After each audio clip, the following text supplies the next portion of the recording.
For BN, they will still use the same recipe. Race, Ketuanan Melayu. That is to frighten the Malays. To remind them that they need a crutch. To tell them that they are stupid. To frighten them that they cannot compete with the Chinese businessmen. Without UMNO, they are nothing. And it is working. They use royalty. Our 6 PSM members, Dr. Jayakumar, is accused of waging war against the Agong. They always use the royalty as an excuse to try and gather the Malays together. And they use religion. Since 2008, each year, each month is a religious issue. Teresa Kwok was detained under the ISA because of the Azan. We cannot use the word Allah. Sabah and Sarawak use different Bibles. Churches have been burned. After visiting the Vatican, Najib comes back more arrogant, telling the Christians, if you don't respect us, we won't respect you. If you respect us, we will respect the Muslims. Playing with religion. The last R, repression. This administration has shown they have no qualms in using the ISA, in using the emergency ordinance, in using the police, in using brute force, in using the courts, so that they can cling on to power. The first thing that Najib did is to grab back Perak. The courts helped them to steal Perak from the people. It's totally against the constitution, but the judges have upheld it. We see Teo Beng Hock.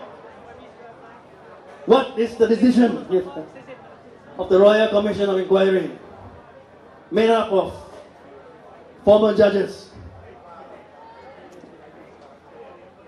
No one will accept that Teo Beng Hock committed suicide.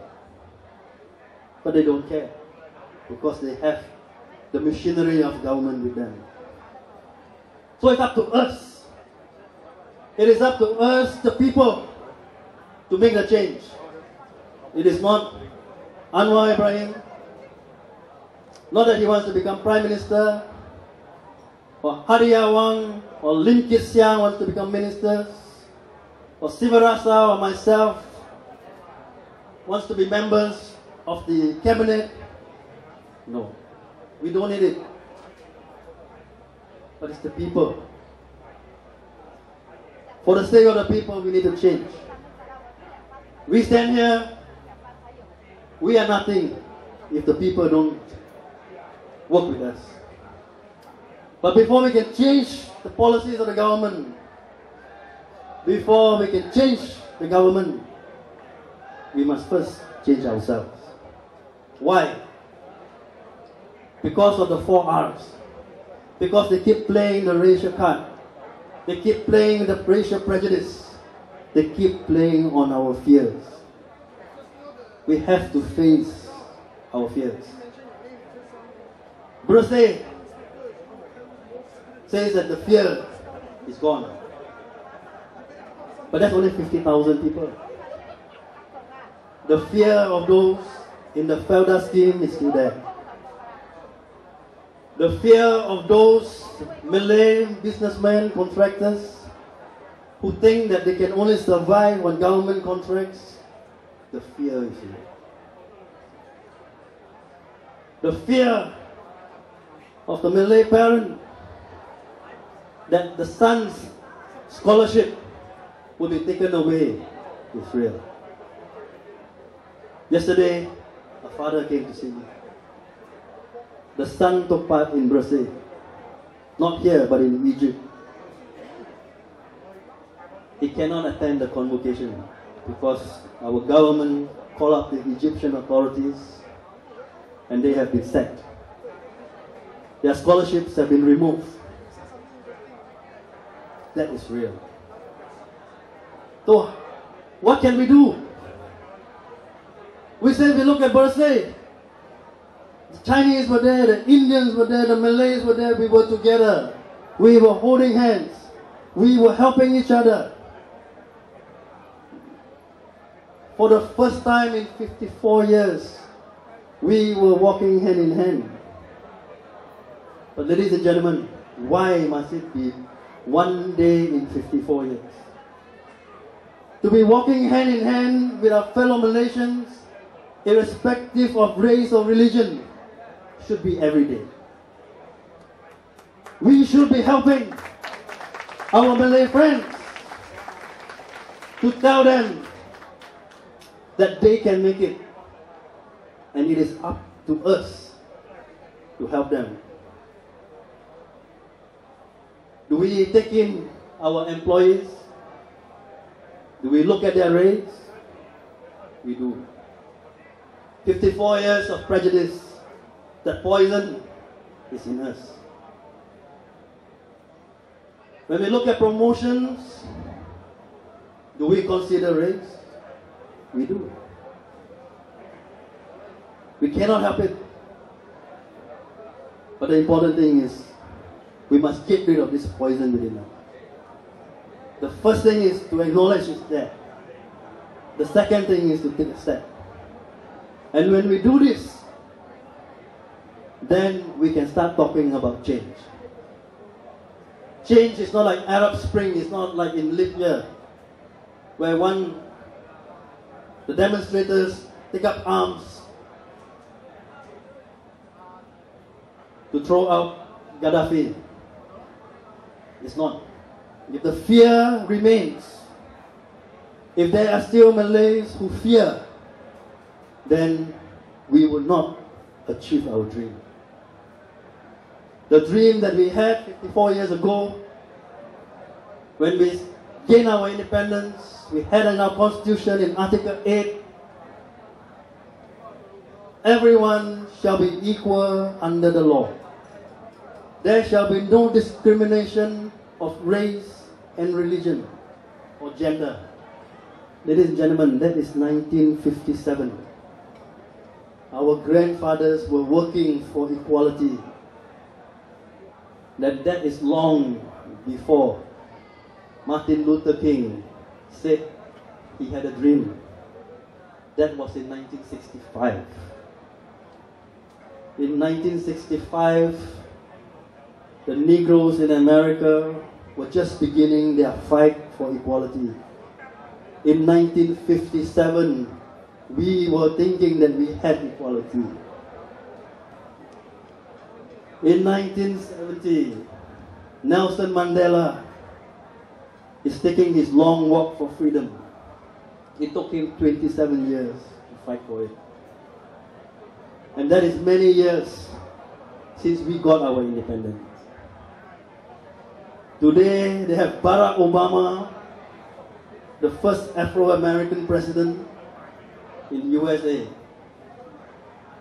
In South Africa, they had a truth and reconciliation to put the people, black and white, together again.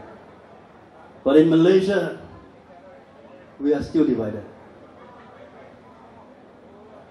We still have questions as to whether we say we are Malaysian first, or Chinese first, or Malay first, or Indian first.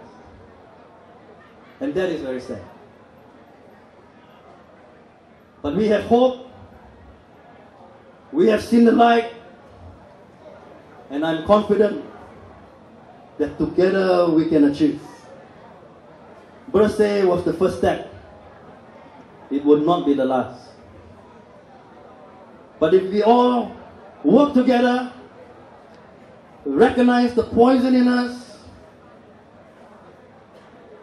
detoxify it, and be truly Malaysians, I am sure we will achieve our dream. Martin Luther King had to sacrifice. Nelson Mandela sacrificed. The great Mahatma Gandhi sacrificed. But all of us must learn from them that it is only through courage of conviction, to be steady in our dream, to hold on together, that we will make a change. You look at China, you think of what Sun Yat-sen had to face to overcome 3,000 years of history of having emperors. If you talk to the Chinese in 1900, would they understand what is democracy? Would they understand what is a government for the people with 3,000 years of history under emperor? But the people did.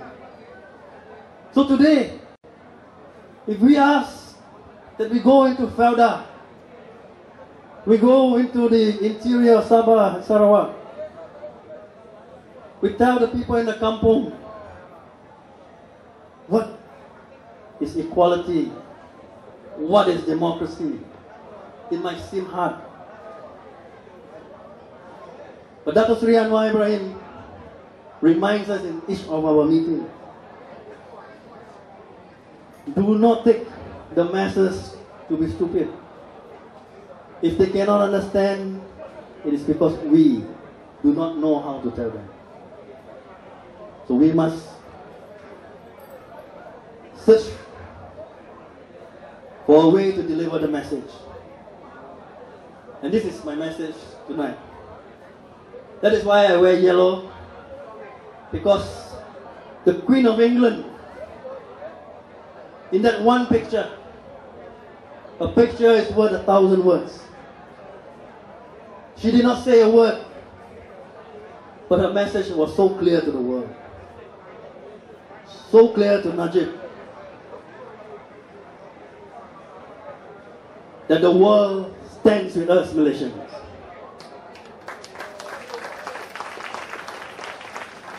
So, ladies and gentlemen, I hope that we would all take our first step. Do not be complacent. Do not think that one birthday will see change. There will be more and more repression. There will be more and more abuses. There will be more and more of us being detained and arrested.